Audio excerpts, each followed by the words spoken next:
Ibu, Bilal bin Rabah. Siapa di antara kita yang nggak tahu Bilal bin Rabah?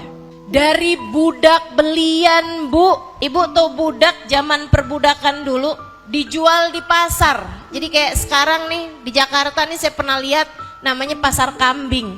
Ibu pernah ke pasar kambing? Saya nggak pernah, Bu, cuman lewat doang.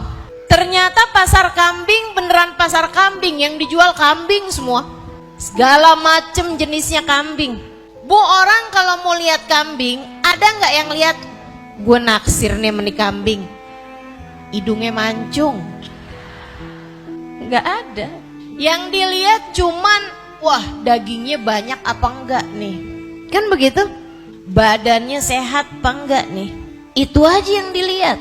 Nggak ada juga nih kambing kayaknya pinter dah, kita beli yuk.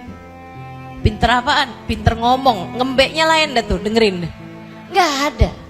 Kambing dinilainya karena badannya aja, Bu. Bahkan bukan kecantikannya, bahkan bukan karena kecerdasannya. Dan melulu badannya aja yang dia lihat. Budak zaman dulu kayak begitu. Jadi itu orang kalau pergi ke pasar bisa aja buat beli budak, beli orang. Zaman itu ya, Bu ya. Itu nanti kalau beli budak tuh, Bu, diteken-teken kulitnya biar tahu lembek apa keras, ditarik-tarik rambutnya buat cari tahu keritingnya asli apa bikinan. Karena katanya kulitnya semakin gelap, rambutnya semakin keriting lebih kuat. Yoni ibu-ibu lihat, inget-ingetin keriting apa lurus, kayak barang, kayak binatang. Padahal kan sebagai manusia ia lahir lengkap dengan perasaan dan akal pikiran. Bilal bin Rabah dari kalangan yang begitu. Cerita-cerita semacam ini saya berharap membuatmu besar hati, Bu. Siapapun kamu, jika kamu dekat sama Nabi Muhammad memuliakanmu. Nabi Muhammad meninggikan derajatmu. Nabi Muhammad membuatmu sebagai orang yang naik kelas.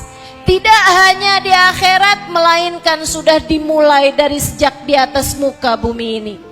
Kamu jadi bertambah mulianya, bertambah berkahnya, bertambah kebahagiaan dalam hidupnya, bertambah kebaikan hatinya, bertambah mustajab doanya apabila kamu dekat sama Nabi Muhammad.